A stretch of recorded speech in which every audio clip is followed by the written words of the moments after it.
Hello everyone. आज हम कक्षा 10th का जो चैप्टर नंबर 9 है उसके बारे में बात करेंगे। जिस चैप्टर का नाम है प्रकाश। प्रकाश क्या होता है? प्रकाश वह साधन है जिसके माध्यम से हम अन्य वस्तुओं को देख सकते हैं, उसे क्या कहते हैं? प्रकाश। आज हम बात करेंगे प्रकाश का परावर्तन व इसके नियम। प्रकाश का परावर्तन के बारे में हम बात करते हैं। मान लेते हैं हमारे पास एक पृष्ठ है। हमारे पास क्या है? एक पृष्ठ है। अब इस पृष्ठ पर एक रेखा आपतित करवाते हैं। रेखा ने एक प्रकाश की किरण आपतित करवाते हैं। वो प्रकाश की किरण क्या होती है? रिफ्लेक्ट हो जाती है, यानी उसका परावर्तन हो जाता है। यानी एक समतल पृष्ठ है, उस समतल पृष्ठ पर क्या आई? एक प्रकाश की किरण आई और वो क्या हो गई? परावर्तित हो गई। तो इसे ही क्या कहते हैं? प्रकाश का परावर्तन। अब इस प्रकाश के परावर्तन को समझने के लिए हम इस बीच में एक अभिलंब लेते हैं। अभिलंब क्या होता है? एक 90 डिग्री का लंब होता है, जिसे क्या कहते हैं? अभिलंब। इसको हम मान ले n दे देते हैं। अब ये जो प्रकाश की किरण जो आ रही है, इसको क्या कहते हैं? आपतित किरण। और जो परावर्तित हुई है किरण, उसे क्या कहते हैं? परावर्तित किरण। अब जो आपतित किरण और अभिलंब के मध्य जो कोण बनेगा, आपतित किरण और अभिलंब के मध्य जो कोण बनेगा, उसको क्या कहते हैं? आपतन कोण। उसको किस से डिनोट करेंगे? कोण आई से। अभिलंब और आपतित किरण के बीच में जो कोण बनेगा, उसको क्या कहते हैं?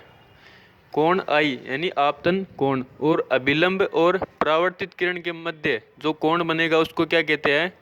परावर्तित कोण या परावर्तन कोण आर। समझ में आ गया इतना? अब इसके नियम की बात कर लेते हैं कि प्रकाश के परावर्तन के नियम क्या होते हैं, या प्रकाश का परावर्तन की परिभाषा क्या होती है। जब अब मान ले मीडियम, आपको समझ में आया होगा। मीडियम अलग अलग प्रकार का होता है। जैसे वायु, यहाँ पर वायु है तो यहाँ पर वायु के मॉलिक्यूल्स होंगे, तो ये वायु का मीडियम है। यहाँ पर किस चीज़ का मीडियम है? वायु का मीडियम है। अब ये मान लिया हमने ये कांच है। अब इस कांच का मीडियम अलग होगा, क्योंकि इसमें मॉलिक्यूल्स इसके अलग होंगे, तो कांच का मीडियम अलग होगा, वायु का अलग होगा। इसी प्रकार जल का मीडियम या माध्यम अलग होगा। तो देखो, ये वायु के माध्यम में से, यानी इस माध्यम में से आके इस माध्यम में ये आ रही है, यानी वायु के माध्यम से कांच के माध्यम में से आ रही है और परावर्तित होकर वापस वायु के माध्यम में ही जा रही है। तो इसकी परिभाषा क्या हो गई?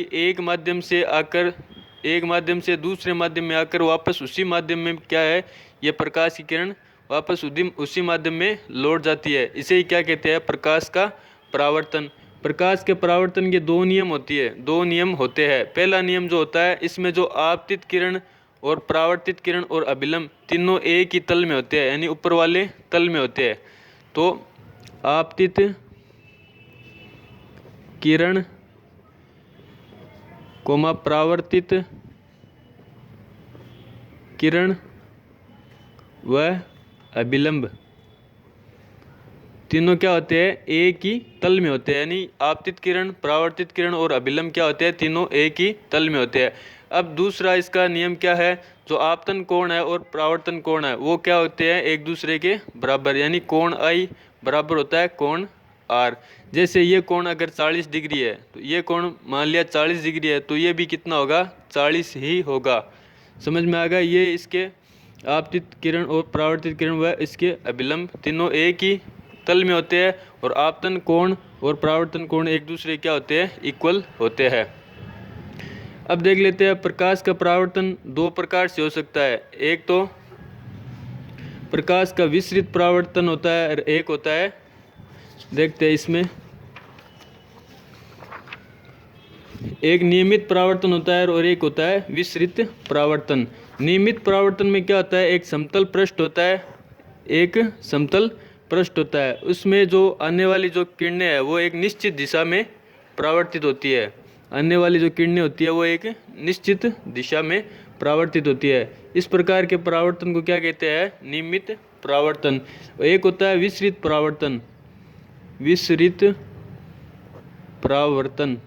विसरित परावर्तन में क्या होता है? जो समतल पृष्ठ की जगह क्या होता है? एक ये खुरदरी सतह होती है, तो खुरदरी सतह में किरणें आ तो जाती है सीधी, लेकिन वो परावर्तित होती है तो वो अलग अलग दिशा में परावर्तित होती है, कहीं किधर चली जाती है। यानी कहने का मतलब है इसमें जो किरणें जो परावर्तित होती है वो निश्चित दिशा में होती है, और इसमें जो किरणें परावर्तित होती है वो अनिश्चित दिशा में होती है।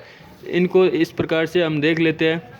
प्रकाश का परावर्तन किसे कहते हैं, इसके नियम लिखिए। जब कोई प्रकाश की किरण अपारदर्शी सतह से टकराती है तब वह उसी माध्यम में लौट आती है। इस घटना को प्रकाश का परावर्तन कहते हैं। यह कोई अपारदर्शी सतह है, इस पर कोई प्रकाश की किरण आपतित होती है तो वो वापस उसी माध्यम में लौट जाती है। यानी यहाँ पर वायु का माध्यम है तो इस कांच का जो कांच की पट्टी हमने ली है उसका माध्यम अलग है, तो यहाँ से ये परावर्तित होकर वापस उसी माध्यम में यानी वायु के माध्यम में वापस चली जाती है।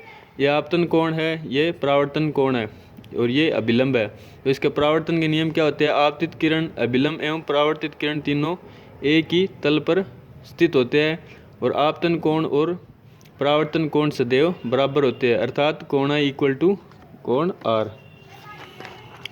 तो इसी प्रकार देख लेते हैं परावर्तन कितने प्रकार के होते हैं। ये बता दिया मैंने आपको, परावर्तन दो प्रकार के होते हैं, नियमित परावर्तन और विसरित परावर्तन।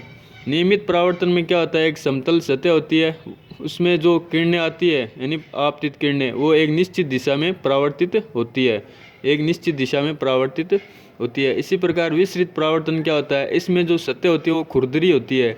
खुरदरी होती है, खुरदरी होने का मतलब जैसे रेत के टीले होते हैं वो क्या होते हैं, ऊंचे नीचे होते हैं, तो उस पर आने वाली किरणें तो सेम होगी, लेकिन जो जाने वाली किरणें है ना वो कोई सी किधर चली जाएगी, कोई सी किधर चली जाएगी और कोई सी किधर चली जाएगी। इसमें जो परावर्तन होता है वो अनिश्चित दिशाओं में होता है।